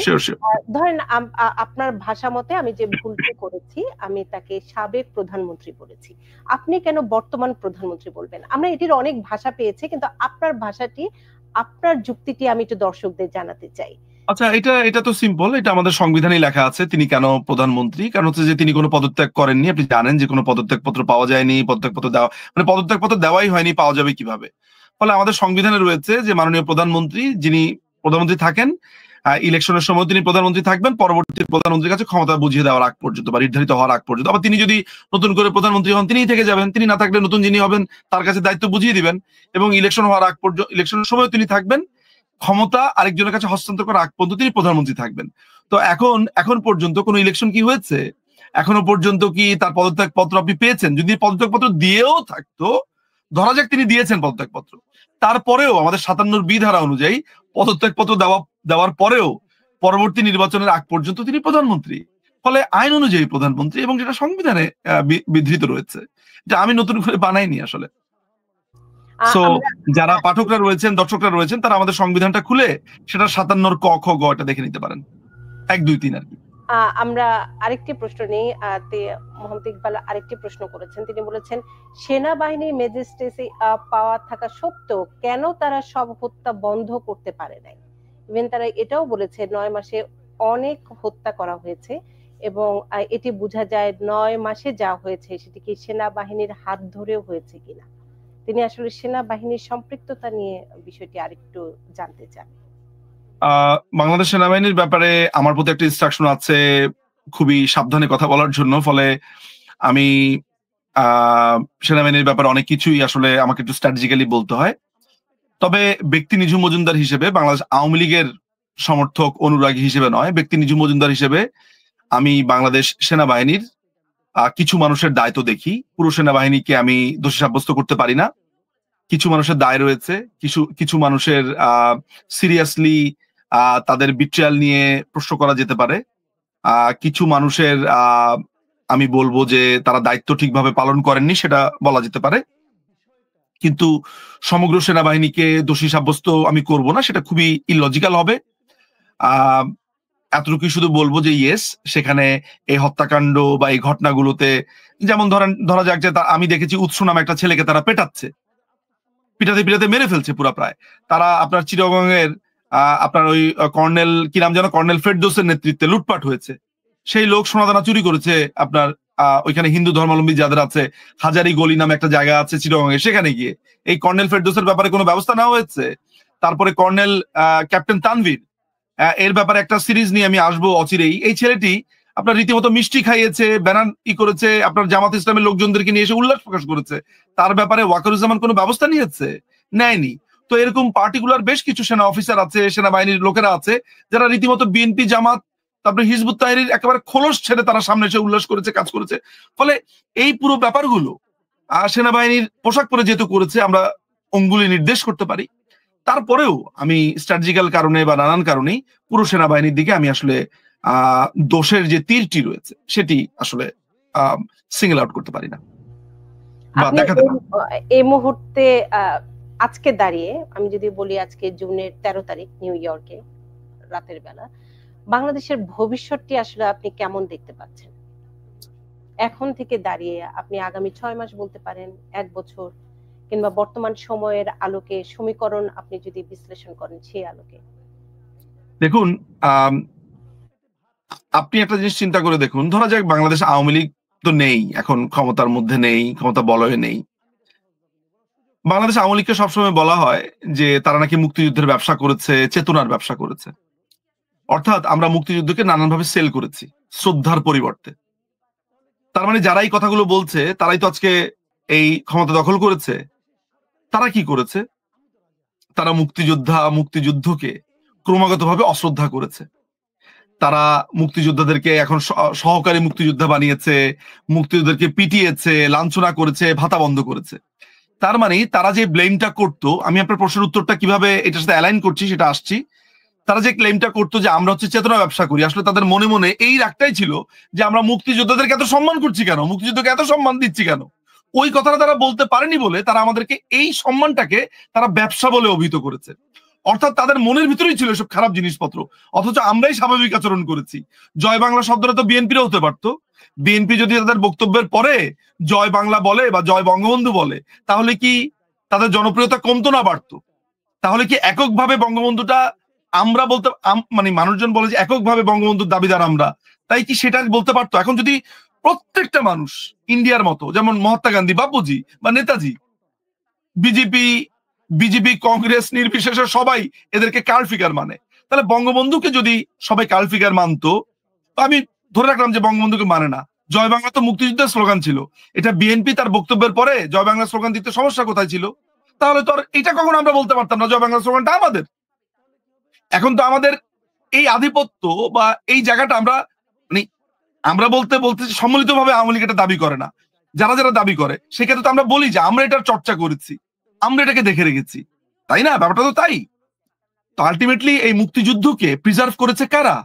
বঙ্গবন্ধু, মুক্তিযুদ্ধের চেতনা আমরা, তাই আমরা এটা গর্ব করে বলতে পারি। আচ্ছা, এখন কথা হচ্ছে যে যদি এইভাবে দেশ চলতে থাকে, এই যে মৌলবাদ, এই যে দেখেন আপনি লস্করি তৈবা বলছে যে আমি যে জঙ্গি হামলা বলছি, আপনি আমাকে প্রশ্ন করতে পারেন জঙ্গি হামলা কেন বলছি, টোকাই কেন বলছি। 138টা কিশোরগঞ্জের ছেলেপেলেদেরকে একত্রিত করেছে, এটা তারা প্রকাশে স্ট্যাটাসে লিখেছে যে কিশোরগঞ্জ এখানে ছিল। ইউনাইটেড নেশনস তাদের যে রিপোর্ট দিয়েছে সেই রিপোর্টের 211 নম্বর পাতাতে 55 নম্বর প্যারাতে পরিষ্কার করে বলেছে এটা টোকাইরা ওখানে অংশগ্রহণ করেছে। জঙ্গি হামলা কেন বলছি, লস্করি তৈবার লিডার সে বলেছে এই এই এই পুরো ঘটনাতে আমরা ছিলাম, আমরা সাহায্য করেছি। তো লস্করি তৈবা কে আপনি জানেন? আল কায়দার যে বাংলাদেশ শাখার সৈয়দ জিয়াউল হক, সে অডিও বার্তাতে বলেছে যে এই পুরো ব্যাপারটাতে তারা ওতপ্রোতভাবে জড়িত ছিল। হিজবুত তাহরির একটা নিষিদ্ধ সংগঠন, তারা বলেছে যে আমাদের ছেলেপেলেরা রাস্তাঘাটে ছিল।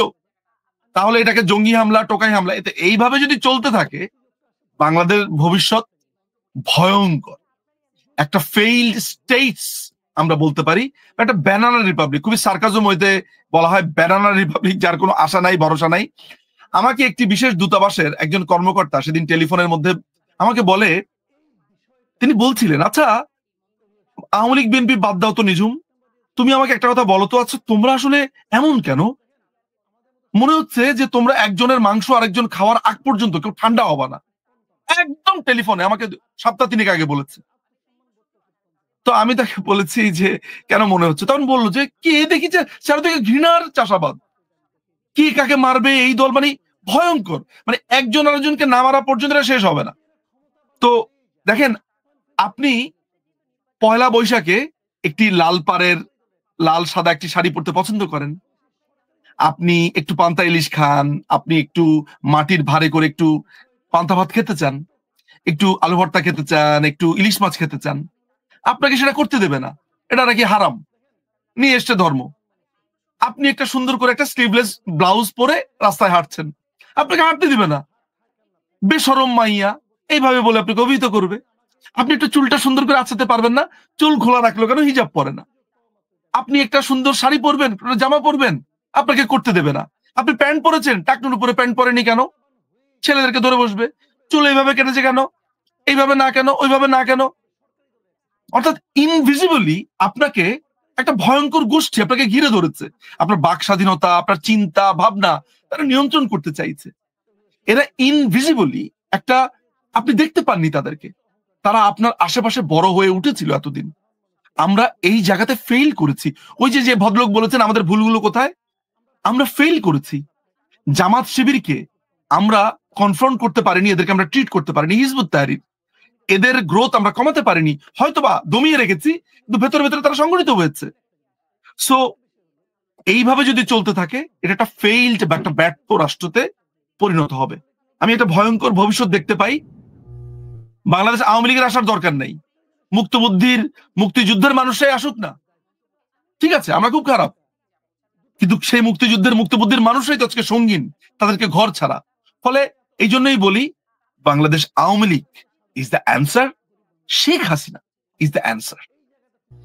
আমি দুটো প্রসঙ্গ দিয়ে শেষ করবো আজকের মতো। আমাদের আরেকজন প্রশ্ন করেছেন, আওয়ামী লীগ পরবর্তী রাষ্ট্র ক্ষমতায় বিএনপিতে আস্থা রাখতে চায় কিনা, নাকি জামাত কিংবা এনসিপিতে আস্থা রাখবে আওয়ামী লীগ? কার প্রতি আস্থা আওয়ামী লীগ? বাংলাদেশ আওয়ামী লীগ জি, পরবর্তী রাষ্ট্র ক্ষমতায় কার প্রতি আস্থা রাখতে চায়? বাংলাদেশ আওয়ামী লীগ তো 5ই অগাস্টের পরবর্তী সময় যা হচ্ছে, আমি নিশ্চিত তারা এই পুরো যা কিছু ঘটছে এটি একটি ইলিগাল অবস্থার মধ্যে দিয়ে এগিয়ে যাচ্ছে। বাংলাদেশ আওয়ামী লীগ নিশ্চয়ই কোনো আইনত অবৈধ কোনো কিছুর উপরে আস্থা বা অনাস্থা এই জায়গাতেই নাই, বরঞ্চ এই ব্যাপারটাকে তারা ইলিগাল বলে অভিহিত করছে। আমি মানে 5ই অগাস্টের পরে যা কিছু ঘটছে এগুলো তো সবই ইলিগাল। সেই ইলিগাল জিনিসের উপর আস্থা, আপনি যদি বলেন যে আপনি কোকেনের উপর আস্থা রাখবেন না গাঁজার উপর আস্থা রাখবেন, আমি কি উত্তর দিব? দুটোই তো আমার কাছে মাদক, আমি তো দুটোর একটি তো আস্থা রাখবো না। ব্যাপারটা তাই, যা কিছু হচ্ছে কোনোটা কোকেন 5ই অগাস্টের পরে, কোনোটা আপনার ওই যে আইস, কোনোটা গাঁজা, কোনোটা তার থেকে চরস আফিম, এগুলো হেরোইন। সো আমি তো আসলে কোনোটাকেই ভাউচ করতে পারি না।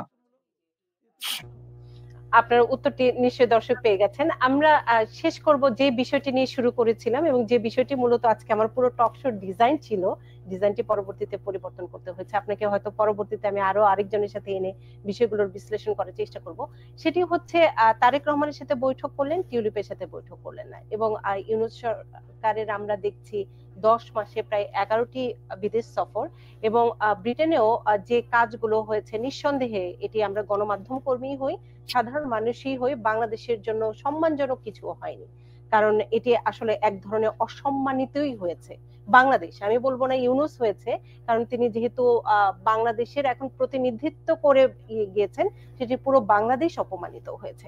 তো সেই প্রেক্ষাপটে সমস্ত কিছু মিলিয়ে টিউলিপের সাথে বৈঠক না করা, তারেক রহমানের সাথে বৈঠক করা এবং প্রধানমন্ত্রীর দেখা না পাওয়া, সে নিয়ে মিথ্যা বিভিন্ন ইনফরমেশন, সবকিছু মিলিয়ে সামগ্রিকভাবে আপনার বিশ্লেষণটি উপসংহার একটু নিয়ে নিতে চাই। প্রথমত বলা হয়েছে যে এটি একটি সরকারি সফর। আমরা আজকে যে বিলটি পেয়েছি সেখানে আমরা দেখতে পাচ্ছি প্রায় 3.5 কোটি 2 লাখ সামথিং পাউন্ড, যেটা বাংলাদেশি টাকাতে 3.5 কোটি টাকা আপনার বিল দিয়েছে হাই কমিশন। এটা বিলটা করেছে হাই কমিশন বরাবর, ঠিক আছে। আজকে দুজন হাই কমিশনের দুজন কর্মকর্তাকে আমি সরাসরি বলেছি যে ওই ডনকেস্টার হোটেলে আমি পরিষ্কার করে বলে দিয়েছি তাদের দুজনকে যে এইটার জবাব আপনাদেরকে দিতে হবে। ভবিষ্যতে আপনাদের দুজনের চেহারা আমি চিনে রাখলাম, ভবিষ্যতে আমরা এটা জবাব চাইবো যে আপনারা কেন এই ইল্লিগাল রেজিমে আপনারা এই বাংলাদেশের 3.5 কোটি টাকা আপনারা এইভাবে নষ্ট করলেন, এটা আমরা জানতে চাইবো। এই যে আজকের আবিদা সুলতানা যিনি আছেন, যিনি ডিপ্লোম্যাট, তাকেও জবাবদিহির আওতায় আসতে হবে একদিন না একদিন। নাম্বার 1, সরকারি সফরের কথা বলা হয়েছে কিন্তু টাকা দিচ্ছে, বিল দিচ্ছে বাংলাদেশ। এটা কার টাকা? আমাদের এই টাকাগুলো কিভাবে দেওয়া হয় জানেন? আমাদের রিজার্ভে যে টাকাটা আছে সেই রিজার্ভ থেকে টাকাগুলো দেওয়া হয়, আপনি হয়তো বা জেনে থাকবেন, বিদেশি ডলারে বা পাউন্ডে এটা পেমেন্ট করা হয়। তাহলে আমাদেরকে মিথ্যা কথা বলা হলো কেন যে এটি একটি সরকারি সফর? সরকারি সফর হলে এটার বিল দিবে হচ্ছে ইংল্যান্ড সরকার দিবে। এরপরে আপনার কেয়ার স্টারমার তিনি ডিক্লাইন করেছেন, নট তিনি শিডিউল দিতে পারেননি তা না, তিনি রিফিউজ করেছেন। তার মন্ত্রিসভার একজন সাবেক মন্ত্রী এবং তার সরকারের একজন মাননীয় সংসদ সদস্য জনাবা টিউলিপ সিদ্দিকী, তার বিরুদ্ধে যেই স্মিয়ার ক্যাম্পেইন চলেছে সেগুলো তিনি নিয়ে কথা বলতে চেয়েছেন, সেইটাও তিনি মানে এত বাজেভাবে তিনি এটাকে ইগনোর করেছেন যেটা ব্রিটেন ভালোভাবে নেয়নি।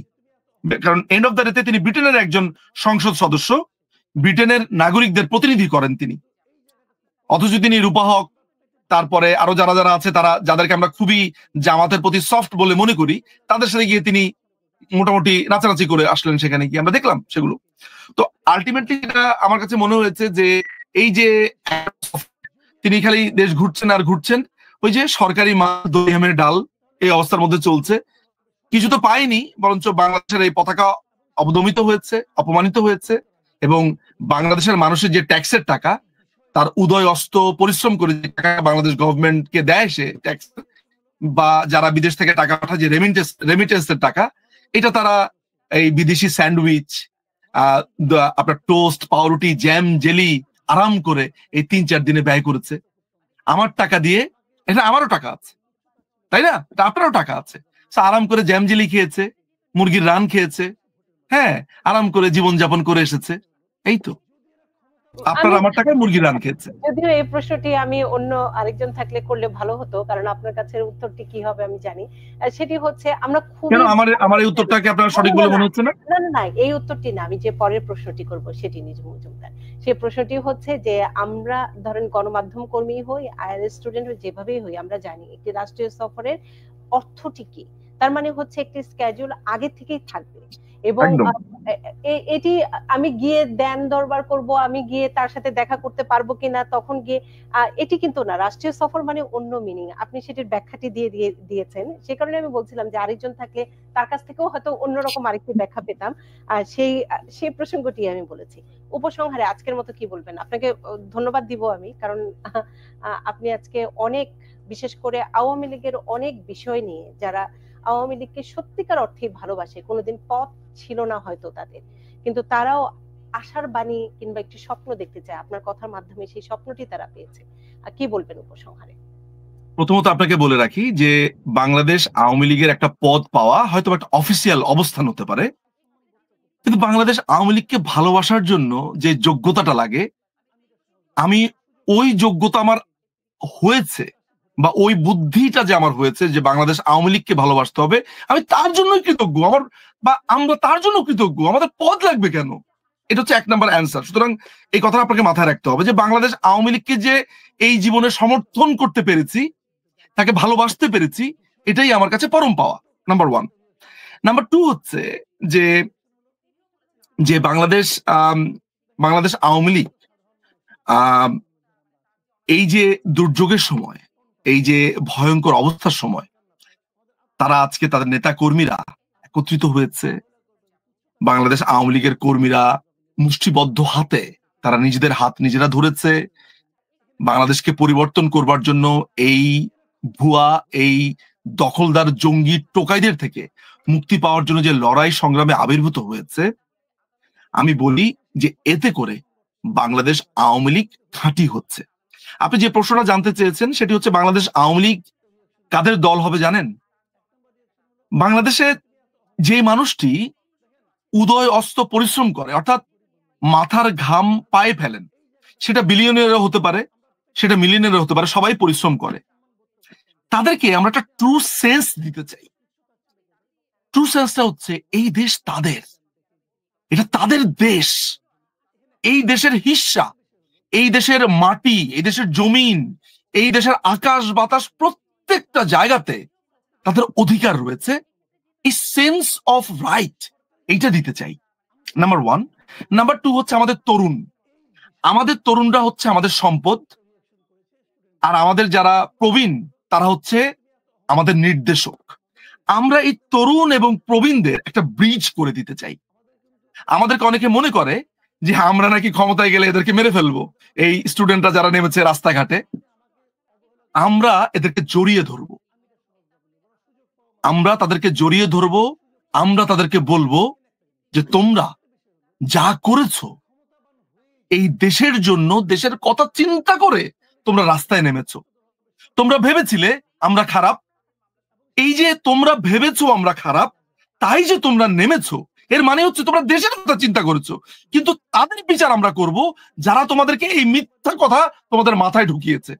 তোমরা যারা নেমেছো তারা কোনো অপরাধ করনি। বাংলাদেশ আওয়ামী লীগ যখন আসবে তখন সে এইভাবে আসবে, সে বাংলাদেশ আওয়ামী লীগের যে চরম বিরোধী, তারও সে প্রধানমন্ত্রী, তার নাগরিককেও সে টেক কেয়ার করবে। অর্থাৎ যেন একজন চরম আওয়ামী লীগ বিরোধিতাকারী 3 বেলা ভাত খেতে পারে, তার কাজের জায়গাতে সমস্যা না হয়, তার জমি একটা কেউ দখল করে নেবে, তার বাড়ি দখল করে নেবে, এইটা যাতে না হয়, যেন সে আওয়ামী লীগকে গালি দিতে দিতে 3 বেলা আরাম করে ভাত খেতে পারে। এই ম্যাজিক্যাল আওয়ামী লীগ এভাবেই গড়ে উঠবে। এবং এই দলটি ক্যাপিটালিস্ট বা বুর্জোয়া, যারা পুঁজির সঞ্চয় করে অবৈধভাবে, তাদের একটা স্টেশন হিসেবে ব্যবহার হবে না। এটি হবে প্রলেতারিয়েতের, শোষিতের। এই দেশটা হবে শোষিতের, শ্রেণীহীন যারা রয়েছে তাদেরকে এই ভাইব দেওয়া যে শ্রেণীহীন বলে কিছু নেই, নো ক্লাসিফিকেশন, আমাদের সবার রক্ত লাল, আমরা সবাই এক, আমাদের জাতি বাঙালি, আমাদের ভূখণ্ড বাংলাদেশী। আমরা এই দেশটাকে আগামী এতগুলো বছরে ঠিক এই পার্টিকুলার এরিয়াতে নিয়ে যেতে চাই। আমরা আমাদের শিক্ষা ব্যবস্থাকে একটা চরম উৎকর্ষের সীমানাতে নিয়ে যেতে চাই। আজকে একটা চিকিৎসার জন্য যাতে আমাদের দেশের বাইরে যেতে না হয়, পৃথিবীর সবচেয়ে শ্রেষ্ঠ চিকিৎসা এই দেশে হবে। পৃথিবীর সবচেয়ে বড় একটা শ্রেষ্ঠ ফুটবল দল, একটা ক্রিকেট দল, একটা বড় শিক্ষার্থী, একটা শিক্ষালয়, একটা বড় চাকুরির জায়গা, একটা কমার্শিয়াল স্পেস, কৃষি, প্রত্যেকটা জায়গাতে আমরা শ্রেষ্ঠ হতে চাই। কিন্তু এই শ্রেষ্ঠ হয়ে আমরা অহংকারী হতে চাই না। আমরা এই পৃথিবীকেও গর্বিত করতে চাই। গ্লোবালাইজেশনের যুগে আমরা এগিয়ে যেতে চাই। সামনের আওয়ামী লীগ হবে, এর আগের আপনি ডিজিটাল আওয়ামী লীগ দেখেছেন, ডিজিটাল বাংলাদেশকে দেখেছেন, এর পরের আওয়ামী লীগ হবে magical Awami League. Let's do it. অসংখ্য ধন্যবাদ নিজ মজুমদার, অনেক সময় দিয়েছেন আপনি। আজকে ফ্লাইটও করেছেন, ভারত থেকে লন্ডনে এসেছেন, তারপরে এবং এখন মধ্যরাত, আমি এখনো ঘুমাইনি, আমি দুটো টকশো ফ্রি প্রোটেস্টে গেছি, 18 ঘন্টা ট্রাভেল। এখন মধ্যরাত লন্ডনে। সে কারণে আপনার প্রতি অনেক অনেক কৃতজ্ঞতা। আপনাকে আমি ভবিষ্যতেও পাবো, আমরা বিভিন্ন বিষয় ভিত্তিক আলোচনা করব। এবং যেটি আমি সব সময় বলি যে সবার মতামতের প্রতি শ্রদ্ধা রাখতে হবে, কারণ যে যে দলকেই ভালোবাসে সেটি তার ভালোবাসার প্রতি শ্রদ্ধা আমাদের জানাতেই হবে। তার কারণ এটি হচ্ছে গণতন্ত্র। গণতন্ত্রে সবাই এক দলের নয়, গণতন্ত্র মানে হচ্ছে অনেক দল থাকে।